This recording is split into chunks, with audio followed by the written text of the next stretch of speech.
उस कालखंड में पृथ्वी केवल धूल और जल का पिंड नहीं थी, वह जीवित चेतना थी। वह देख रही थी कि जिन क्षत्रियों को उसने रक्षक के रूप में स्वीकार किया था, वहीं अब शक्ति के मद में अंधे होकर उसकी छाती पर रक्त की रेखाएं खींच रहे थे। राजाओं के दरबारों में न्याय नहीं, केवल भय का शासन था।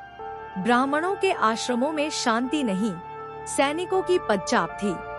यज्ञों की अग्नि बुझ चुकी थी और उसके स्थान पर युद्धों की आग जल रही थी। राजा स्वयं को ईश्वर से ऊपर समझने लगे थे। वे कहते थे, हमारी भुजाएं ही धर्म है, हमारी तलवार ही शास्त्र है। जब यह वाक्य पृथ्वी के कण-कण में गूंजा, तब पृथ्वी माता का हृदय फट पड़ा।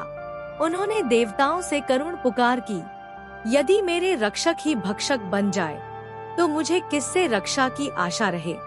देव सभा में मौन छा गया। तब भगवान विष्णु ने समझा कि अब शांति का उपदेश पर्याप्त नहीं, अब उग्र धर्म को जन्म देना होगा। ऐसे अवतार को जो ब्राह्मण होकर भी क्षत्रिय से अधिक प्रचंड हो और जो विजय के बाद स्वयं सत्ता का त्याग कर दे। उसी क्षण परशुराम का अवतरण निश्चित हुआ। महर्षि जमदग्नि का आश्रम तप, संयम और सत्य का तीर्थ था।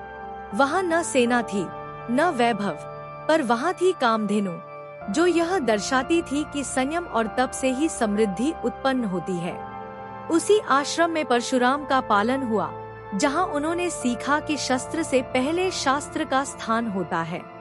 उसी समय है वंशी राजा कार्तवीर्य अर्जुन सहस्त्रबाहु का उदय हुआ। उसके पास असंख्य भुजाएं थी, पर विवेक नहीं। जब वह अपने सैन्य दल के साथ आश्रम पहुंचा, तो ऋषि जमदग्नि ने उसे राजा नहीं, अतिथि समझकर सत्कार किया। यह सत्कार तपस्या की शक्ति से संभव हुआ, पर राजा ने इसे अपना अधिकार मान लिया। कामधेनु को देखकर उसके भीतर लोभ जागा। उसने सोचा, यदि यह गौ मेरे पास हो तो मेरी शक्ति असीम हो जाएगी। ऋषि के मना करने पर भी उसने बलपूर्वक कामधेनु का हरण किया। यह केवल गौहरण नहीं था, यह धर्म, तपस्या और ब्राह्मणत्व पर पहला खुला आक्रमण था। उसी क्षण अधर्म ने स्वयं को निर्लज्ज घोषित कर दिया। जब परशुराम लौटे और आश्रम को अपमानित देखा, तब उनके भीतर का ब्राह्मण रोया और क्षत्रिय जाग उठा। उन्होंने अकेले ही सहस्त्रबाहु को युद्ध में ललकारा। वह युद्ध इतिहास नहीं, धर्म और अहंकार के बीच सीधा संघर्ष था। परशु की प्रत्येक चोट सहस्त्रबाहु के अहंकार को काटती चली गई और अंततः वह राजा, जो स्वयं को अजय मानता था, काल के अधीन हो गया। परंतु अधर्म यही नहीं रुका। सहस्त्रबाहु के पुत्रों ने प्रतिशोध में निहत थे ध्यानरत महर्षि जमदग्नि का वध कर दिया। यह क्षण सृष्टि के लिए सबसे भयानक था, क्योंकि यह केवल एक पिता की हत्या नहीं, बल्कि धर्म की जड़ पर प्रहार था। जब परशुराम ने अपने पिता का रक्त देखा, तब वे विलाप नहीं कर सके। उनका शोक आंसुओं में नहीं, अग्नि में बदल गया। उसी क्षण उन्होंने प्रतिज्ञा ली, जब तक पृथ्वी अधर्मी और अहंकारी क्षत्रियों से शुद्ध नहीं हो जाती, तब तक मेरा परशु विश्राम नहीं करेगा। परशुराम का अभियान अंधी हिंसा नहीं था। वे प्रत्येक युद्ध से पहले राजा को अवसर देते। क्या तुम धर्म का पालन करते हो? क्या तुम प्रजा को पुत्रवत मानते हो? जो झुक गया वह बच गया, जो हंसा वह मिट गया। 21 बार पृथ्वी का क्षत्रिय विनाश प्रतीक था उस अहंकार का, जो बार बार नए वंशों में जन्म लेता था।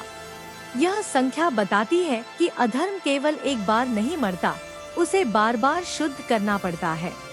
परशुराम ने राजवंशों को नहीं, राजसिक दंभ को नष्ट किया। हर युद्ध के बाद वे ध्यान में बैठते थे, क्योंकि वे जानते थे कि धर्म की रक्षा में की गई हिंसा का भार भी आत्मा को उठाना पड़ता है। इसलिए वे उग्र थे, पर निर्दयी नहीं। जब परशुराम का संकल्प पूर्ण हुआ और पृथ्वी पर फिर से धर्म का अंकुर फूटा, तब उन्होंने स्वयं से प्रश्न किया, यदि मैं सत्ता रखूं, तो मुझ में और अधर्मी राजाओं में क्या अंतर रहेगा? उन्होंने समस्त पृथ्वी का दान कश्यप ऋषि को कर दिया और स्वयं महेंद्र पर्वत पर तपस्या में लीन हो गए। यही परशुराम की महानता थी, विजय के बाद त्याग। कहा जाता है कि परशुराम आज भी जीवित हैं, क्योंकि वे किसी व्यक्ति नहीं, धर्म की चेतना है। जब जब शक्ति मर्यादा तोड़ेगी, परशुराम का परशु स्मरण में जाग उठेगा।